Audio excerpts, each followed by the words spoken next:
an XM Cloud architect, and this other person here, an XM Cloud product lead.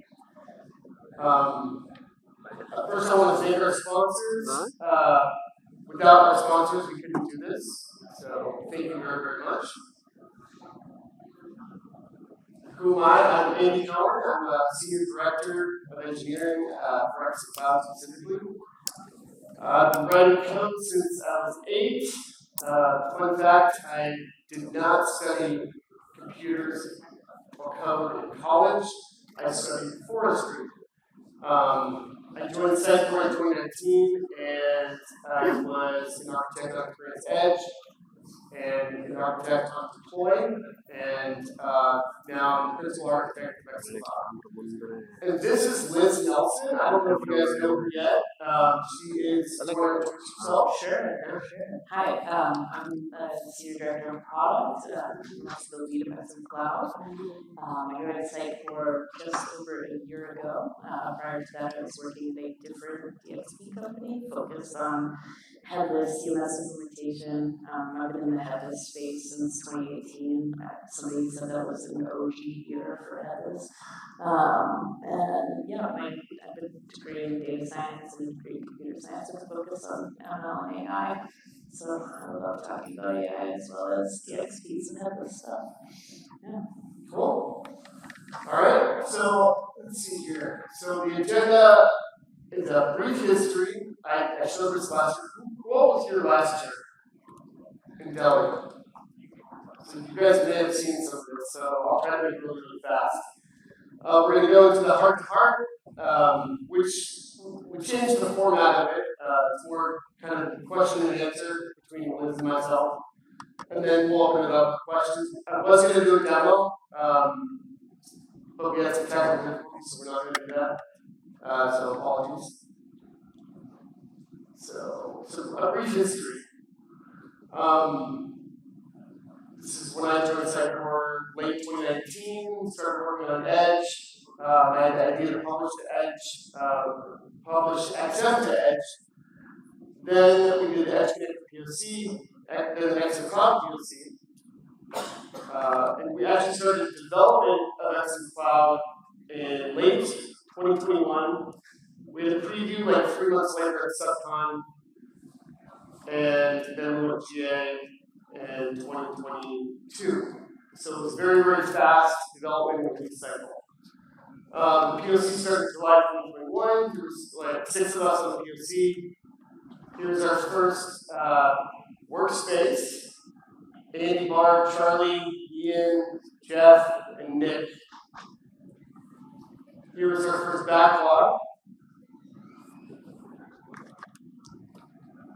And here is the demo that we gave to the speaker. You can see about 20 people here at the bottom of this Teams meeting. But what it was originally the goals were to select a GitHub repository with a pre-configured build and use it to deploy a realistic production XM operating environment with an associated edge time in less than 5 minutes, and then be able to change the code and then redeploy it in like 2 minutes. And so we started XM Cloud because XM and SP used to look like this. It's really, really large architecture. And this is what one of them looked like. This is a real architecture that we did for a large insurance company. This was on the board in the Minnetonka office of Horizontal. She will help on this one. And so we wanted to take this and then replace all those other parts with all the new acquisitions that we got. Sitecore CDP, Cohen's Edge, Sitecore Send is on there, and then all of our shared platform stuff. I'm just going to skip through some of these. So what this is GitOps, right? The original purpose of XM Cloud and Deploy was GitOps, right? It was a SaaS build and deployment service. It wasn't supposed to be originally a SaaS CMS, really. It would be a SaaS mobile deployment service. We were really modeling it after itself. We wanted to make everything in XM a black box so that you can deploy it, put a bow on top. All these benefits, but these are the things that led to XM Cloud. Container development, all the Hapless SDKs, static site generation, all these things led to making XM Cloud what it is today. Here is the demo that we did. Very, very basic version of deploy. And then here is SUGCON Europe 2022, where we showed it for the first time. And this is our first build on stage, and I think it was just over 5 minutes, so we almost made our goal, very, very close. That's a brief stats. We do about 10,000 deployments every single month. The average deployment time for a brand new environment is still 5 minutes. Builds of .NET code take about 30 seconds. What's interesting is that the JavaScript code takes 2 minutes, but the .NET portion is much, much faster. And that's because of all the NPM packages, right? The same amount of NPM packages. We released, this is a different statistic than what Peter just showed you. Peter showed something like 30 releases. That's what we showed in the change log, but we actually have done about 150 releases since we went GA. And we auto-update at least once a month. And 2 years later, we're still on version 1. We had a promise to use strict semantic versioning and to not introduce any breaking changes, and we've done that. And you can check out the changes like yourself. So I'm going to start with the hard part. So let me get this water real quick. Yeah.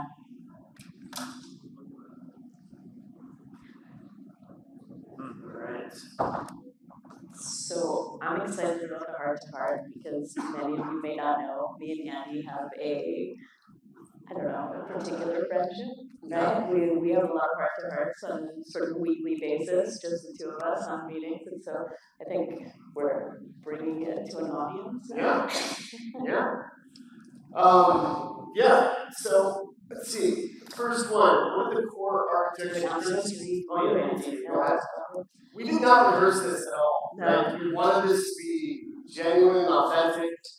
Barely any time to hear these questions. I saw the questions about an hour ago, so I haven't had enough time to think about the answers. What are the core architectural principles that guide the development of XM Cloud, Andy? Core architectural principles. Well, XM Cloud, all of the services are microservices, so we do a lot of microservice development. We use feature flags. Let's see, what else do we do? We use event-driven architectures. We use things like Kafka to process events between all of our services. Connect uses some things under the hood that also use Kafka. What else? A little more fundamental architecture. Fundamental architecture.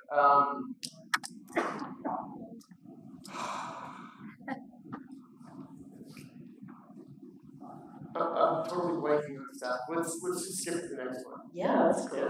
All right. Yeah. That's good. Cool. Is there a question for me? Yep. Let's see. How did you become the head of product for XM Cloud? No, Tell us about your Sitecore journey. So the first question is for Roger, not me. The second one, tell me about your Sitecore journey. Okay, so interestingly enough, so I came to Sitecore a year ago, and I hadn't worked with Sitecore products prior to coming there. I worked at a different headless DXP, so really comfortable with this space, really comfortable with .NET, headless. I actually worked for a company who sort of underwent a journey of going from a .NET CMS to a headless CMS, and so sort of thinking about that space, felt really comfortable coming to Sitecore. I was excited about the scale of Sitecore. I was excited about the sheer reputation. But so when I came, I was asked to come in as a headless expert and learn XM Cloud. Prior to learning XM Cloud, the request was to learn XM. So I was told, learn XM and XP first, don't touch XM Cloud for a month. So the first month I spent, 2 weeks like getting container setups ready for XM, XP, and it was like just a journey of reading through documentation, like having containers fail on me, and then having containers fail on me, and getting it all up. And it was a lot. And at some point, I had asked my supervisor, "Can I just use XM Cloud now?" And they were like, "Yeah, probably should have started your XM Cloud." And within an hour of reading through docs, I deployed an XM Cloud instance, and I was there working. And for me, that was so clear, how powerful XM Cloud was in relation to how much work it took to set up an XM instance, that I could, with very little understanding of the system, get it up in a few minutes and start working with it. So it was my own sort of journey into being oh my god, I'm really excited about XM Cloud, and so I'm gonna spend my time there. And then so it was a long time Next.js, React developer, strong front-end skills. I dove into JSS. I really found so much I loved about JSS, and actually I had read through JSS prior to taking the job, because to me that was going to be an indication of whether or not I wanted to come to Sitecore. So I spent a lot of time with JSS prior to coming, and so I was excited, and I did find a few things that I sort of wanted to change, and I have this great ability to affect that change now, so it's kind of exciting. And then I don't know, everything else happened. Came into product, started working on deploy, started working on DevX stuff, and then the rest is a question for Roger. Cool. Yeah. Well, we are definitely glad to have you as the head of product. Let's see. Next one. Yeah, can you discuss a significant feature or update in XM Cloud that did not meet your expectations or the market's needs? And what did we learn from that experience, Andy?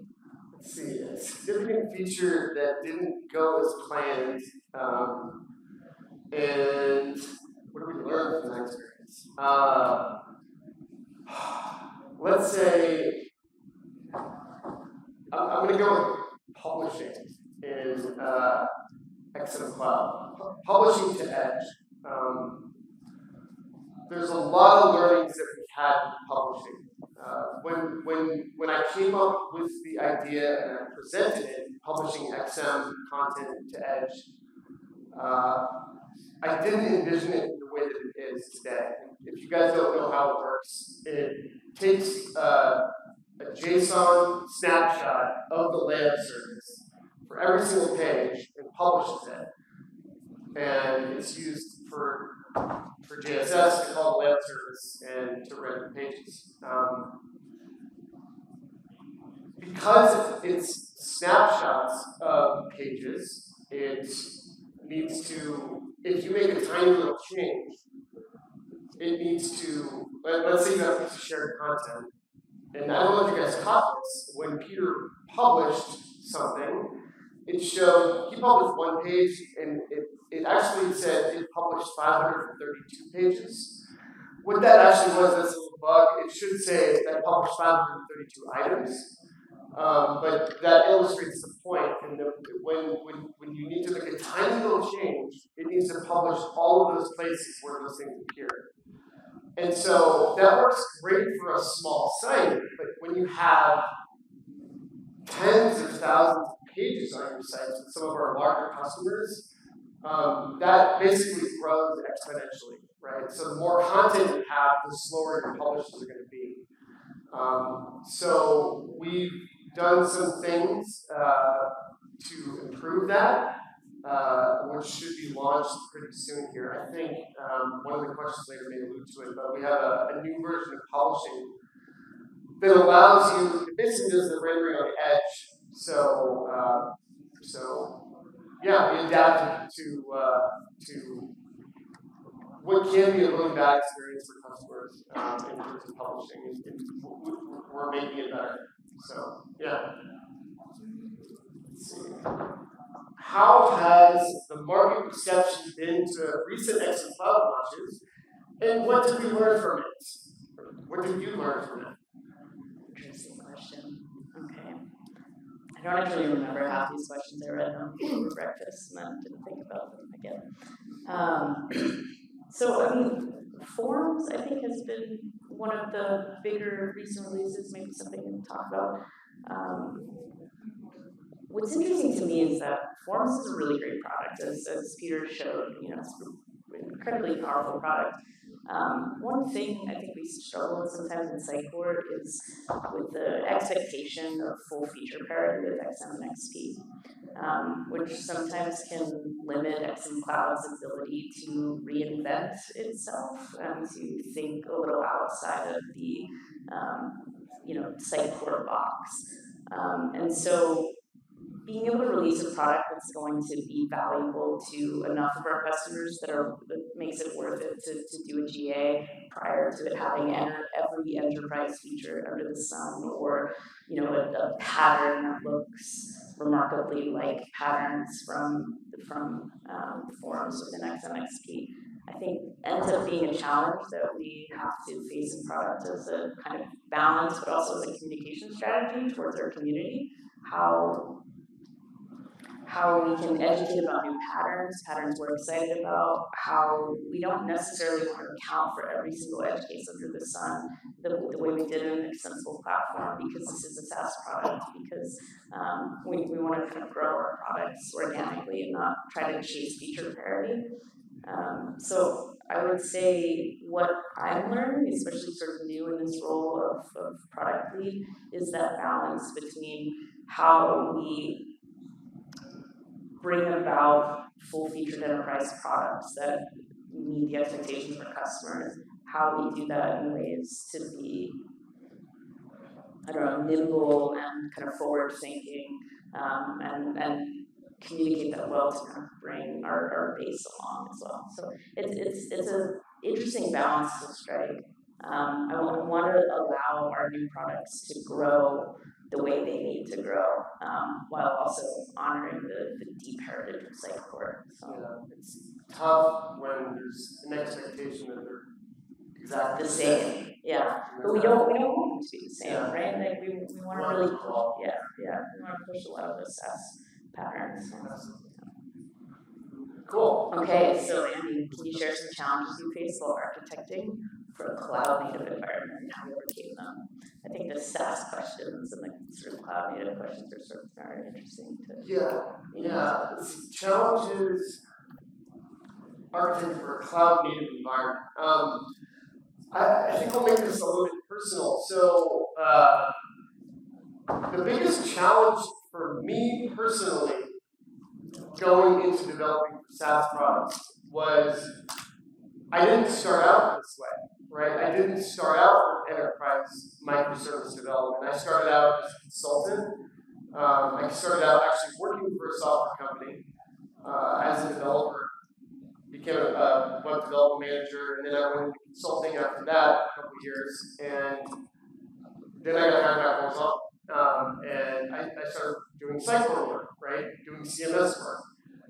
Going from implementing Sitecore to building an enterprise version of that on Experience Edge, for example, or Deploy, is very challenging. So the learning curve was pretty steep, but there were some amazing architects and people that I got to work with at Sitecore, people I looked up to, like Alistair Dennis and Sergey Tensura. When I first joined the architectural meetings, I was really in awe of them. These were guys that had been there about 10 years at Sitecore, and the knowledge that they had was just so extensive, and yeah, they can talk about all kinds of patterns that I'd never even heard of.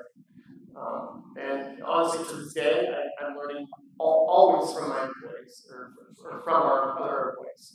So yeah, the biggest challenge I have is not knowing stuff and needing to learn it. Yeah. That's one of the answers. That's my ultimate Sitecore challenge. Yeah. Yeah.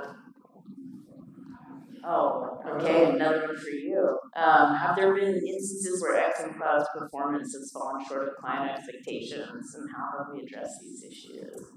Performance. Let's see. Yeah, aside from publishing, the speed of that, which we are addressing. Let's see here. What performance issues? Page speed optimization. What's that? The page speed optimization. Page, that's great. Yeah. Yeah, right. So page speed optimization. This is something that we're working on right now. So in order to make pages faster, how many people actually use XM Cloud here? Just curious. Okay, looks like about half of you. All right. That's good. So pages can take a bit of time to load, right? The way that it works is when you click on a page or pages, it actually makes a call to the CM, the XM Cloud CM that's running, and then it runs it through the layout service, and then it adds editing Chrome on top of that, and posts that information. It makes a post to the rendering house and to an endpoint called API editing and render. It gets the response, and then it renders it back through. So you're seeing this like proxy version of the actual host. So it can take a while for things to load. So what we're doing is Can I add one thing to that? So then on the head of the application, once you post to that API endpoint, it runs through like 2 different middlewares that create an entire caching layer in the editing host in order to save page data. And so after all of that work that's happening in the CM, there's also this additional amount of work in middleware being run through on the rendering host before it even goes back to pages. So it's really substantial on the rendering host as well. What's happening? Yeah. Yep. So I don't know whose idea it was. If it was a collective idea, I'm going to claim it's my idea. I think I'm going to say it's Adam's idea. Let's give this one a list. So Liz got the idea to flip it around. So we are making it much faster by, instead of calling the CM and doing the rendering there, we're going to load the rendering host directly, and the rendering host is going to request the layout and then also load the Chromes or the editing controls. And that's Stanislav's idea. So yes. Stanislav came up with, I just wanted to get rid of the stuff at the front end because I really hated the API endpoints and I just wanted to do a post. But Stanislav came up with the whole beautiful architectural idea of hydrating it from pages in the way that it's going to be done. So I will claim all of it. So you can render the page and then load the Chromes afterwards, right? So kind of lazy load. Yeah. So that speeds things up. So there we go. Liz, how do we plan to address the skills gap that might prevent potential customers from fully utilizing XM Cloud?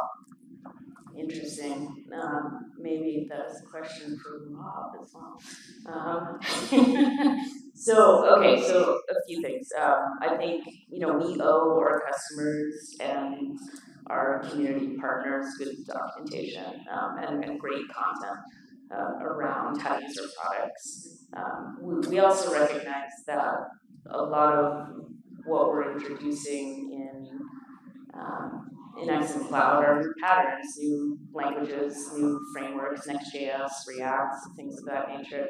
And so that goes a little outside of the kind of training we can provide to the community.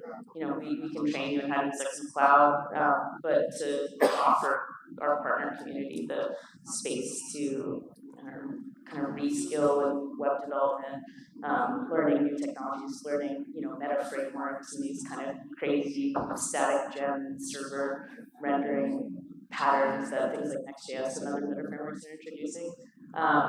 We recognize that that's a good jump. We believe in it. We think it solves a lot of market problems. It solves a lot of performance issues for our customers. It gives our front-end websites the best experience, but we need to kind of take our community along, including our own, internal employees.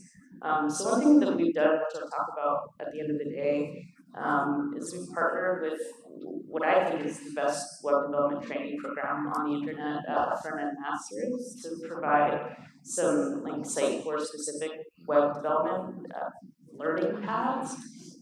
Additionally, we're investing in a new product success organization that really focuses on that whole end of being successful with our products, documentation, content creation, developer relations, and I think there's a strong understanding that there may be a skills gap, and we are going to be good partners with our customers and our partner community in addressing that. But I'll talk more about that during the future developer experience presentation later. Can you guys do me a favor? Can you make the monitor larger? The slide barely see it. Cool. Alright. Is there another one? Yeah, another one. How has the initial vision for X Cloud shifted over time based on market trends and customer feedback? Okay, so I can't lean all too much into this because the initial vision for X Cloud is a lot of hearsay for me. I haven't been here for the whole thing, but I would say that let me think about this for a second.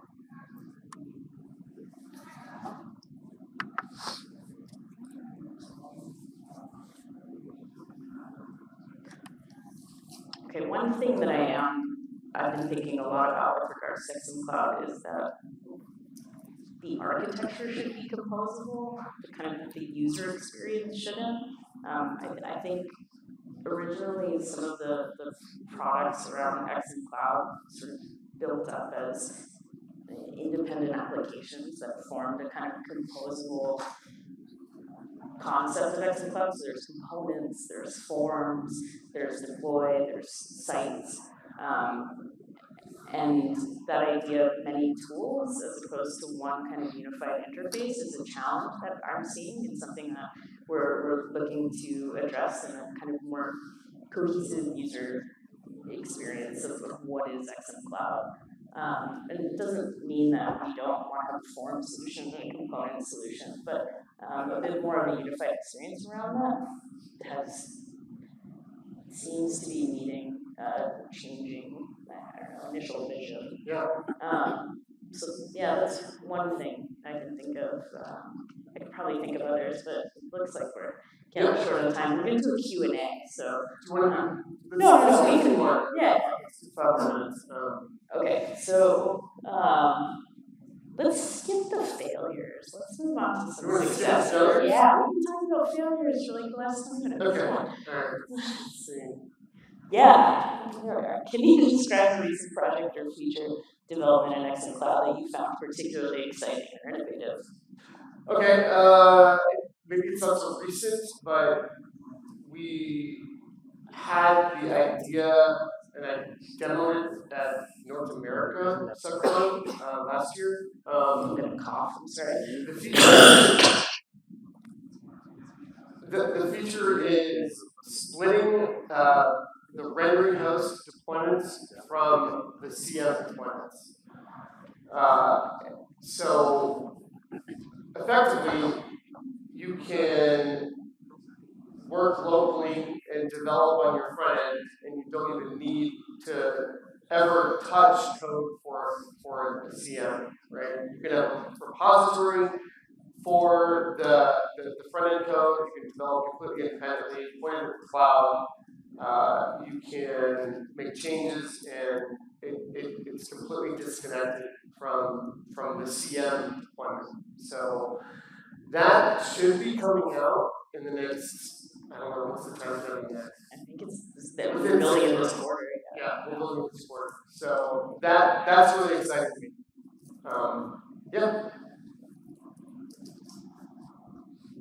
What are some upcoming features or developments next cloud that you're most excited about? It's very similar. Yeah, I'm excited about so many things. Okay, so secrets with Roger sitting there. Which secrets am I allowed to tell with Roger sitting there? Let's see. Okay, some things I'm really excited about. Well, I'm going to talk about developer experience in another section, in which case I will tell you all about all the things I'm super excited about with regards to front-end development and authoring extensibility. So I'll skip talking about those now so that I can do some fun reveals later at the end of the day. On the marketing side, some of the things I'm most excited about are we're working on component testing right now, so A/B testing on the component level.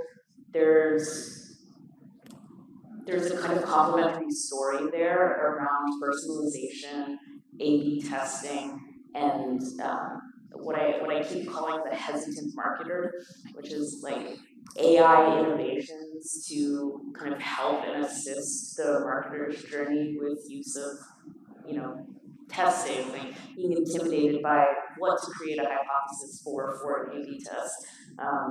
Maybe some suggested content and presentation changes that would help kind of generate some, just creativity around personalization, testing, but also like SEO improvements and suggestions and accessibility testing and suggestions. So kind of AI-assisted marketing stories as well as component testing. And then the thing that I'm really excited about on the tech aspect of this is, when you go to Next.js app router and you start thinking about some of the ways in which static versus dynamic, client versus server rendered patterns, like app router allows you to kind of do all of them all of the time. It's a very dev-focused tool, so what happens when the marketer is driving that story, you have to kind of introduce fun caching patterns. It's really goofy stuff, but I think it will end up creating these super optimized experiences where everything just flows in as fast as it's being created. Yeah, it's fun stuff. So yeah, I'd say all of this area between like AI-assisted marketing tools, component testing, component personalization, and then some of the like tech innovations on the front ends that are going to drive these super fast and weird experiences. So cool. No. Secure. How do you balance innovation with reliability and product updates and releases? Yeah, so innovation versus features. So, as an engineer, I would say I really try to prioritize stability, performance, all of those things, and I try to pitch to products that stability and performance is a feature, and it is a tough balance. And now that we're a product-led organization, I would say that how do I balance it? And, it's gotten a lot easier recently at Sitecore. I think our culture has changed that is making those two things work together much better. So, yeah. How do I balance it? Very carefully. Okay. Let's see. Question here. Okay. Very carefully.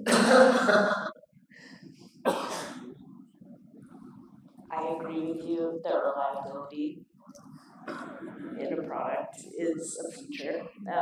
I think especially in a SaaS model where you have the ability to make releases on a daily basis and change things, you obviously need to be much more careful about reliability.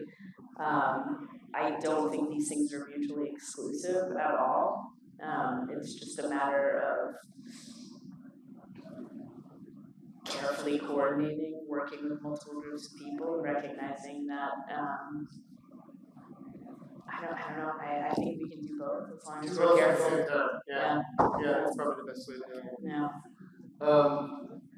I want Liz to answer this one. We're running out of time, but because Liz is an AI expert, how do you see the role of AI and machine learning evolving in the architecture of the cloud, or just in the next cloud products? Yeah. So I did just talk about sort of these kind of Gen AI services regarding marketer tooling that I think is really interesting. But if we were to talk about architecture, one of the things that I keep landing on is this notion of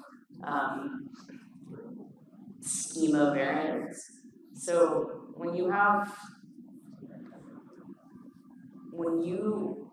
more and more of an experience is driven by AI is going to make subtle variants to schemas, and so it's this like super database layer issue. But how do you surface the notion of variance everywhere? So the AI can be a bit predictive. It can be non-deterministic and make subtle changes to schema without creating totally distinct entities.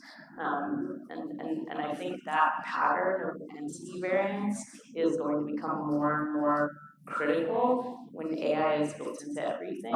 And so that's something that we're thinking about really deeply right now with how to think about data, databases, and GraphQL queries and entity management that is tuned to assumptions about how much AI is going to take over certain patterns. Yeah. We're putting AI at the very lowest levels of the architecture right now. That's my bet, is that you build ground up for AI in every way, and as the patterns, as agent-based AI gets stronger and stronger, and we actually can lean on AI for more than just content generation, but really like predictive analytics and things of that nature, and like actual agent work. From the ground up, we're kind of building tools for the demands, not just on vector databases and things like that, but the shape of how data is best consumed by AI. So that would be my answer. On the Q&A. So I don't know. I mean, we're just open for questions now. You want to ask us questions about X and Cloud? Go.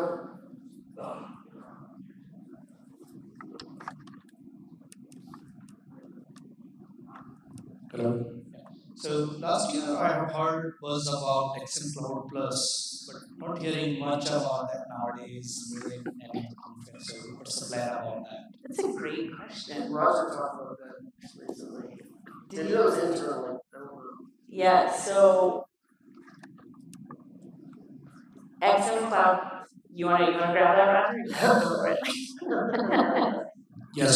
So I think one of the things that we're working on now, and we'll start to see this as we get into the next fiscal year when we launch and kick off fiscal 25, is that we're going to look towards simplification of the portfolio. So I did talk a little bit about this yesterday about one of the focuses for Dave is actually simplify the messaging that we bring to our partners, bring to our customers, so they can actually consume and understand our portfolio a little bit better. We feel like XM Cloud Plus potentially was something that created more complexity and confusion than we anticipated and really intended. So we actually want to take an opportunity to kind of wind that back. So you'll see more about kind of how we think about our big bets this year. It'll be about XM Cloud Search and Personalize, certainly, in the underlying analytics components, but it'll be packaged in a little bit different way. So more to come on that, but it's definitely something we definitely internalized and took action on, and you'll learn more about it when we spin up through here.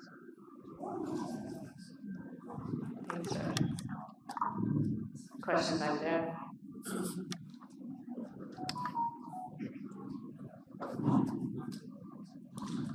Thanks for the session. So I just wanted to understand, we have the very lightweight seamless, the content hub one, right? I know that's for the clients who are to start up quickly and they want to have a very late one. So what is the roadmap of that? I am hearing a lot about XM Cloud, and what is the plans and strategy for content hub one? Because I see whenever we are reaching out to the clients, whenever there is a commercial discussion, people are looking for cheaper products, and there are multiple products which are very light, right, for smaller clients, and they just attract to it. But we have something similar to it, right? So are we really concentrating on it, or is there any other plans on it? Thanks. Is content hub one a thing? Is that basically what the question is? Yeah, I didn't hear the question fully. I'm sorry. There's a lot of reverb here. Yeah. Content of one.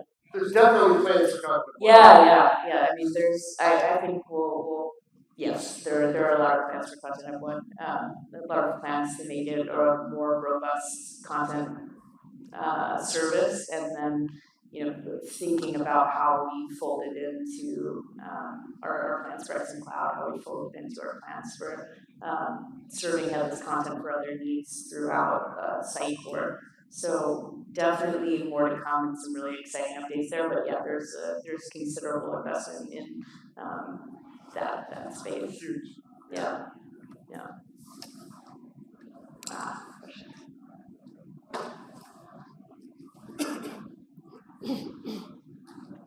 Hi, my name is Steve. I have a question on Access Cloud. Mainly, when we look for proposing to move to Access Cloud for the previous clients as well as for the new clients, enterprise clients look for 80 Azure 80 integrations, and but that is something not only accessible right as I understand in Access Cloud. So, do you have any plan to provide that feature? It's a really hard feature. I'm sorry. 80 integration, Azure 80. Azure AD in our identity system. Is there any plans to? I don't know the answer. I'm not sure with the identity roadmap, but we have lots of integrations. Yeah. We have an SSO integration Yeah. now at Sitecore. I don't know. Are you speaking specifically to just the XM instance, or are we talking about Sitecore? Mainly when they have a lot of already they are on XP and having bespoke integrations in terms of Microsoft Entra ID or. Are you talking about the AD module? The Azure AD module? Is that what you mean? Yeah, I think there is no identity right in the Excel Cloud now. Yeah, so you still sync users from Azure, like into XM directly, right? Is that what you're talking about? Yeah, exactly.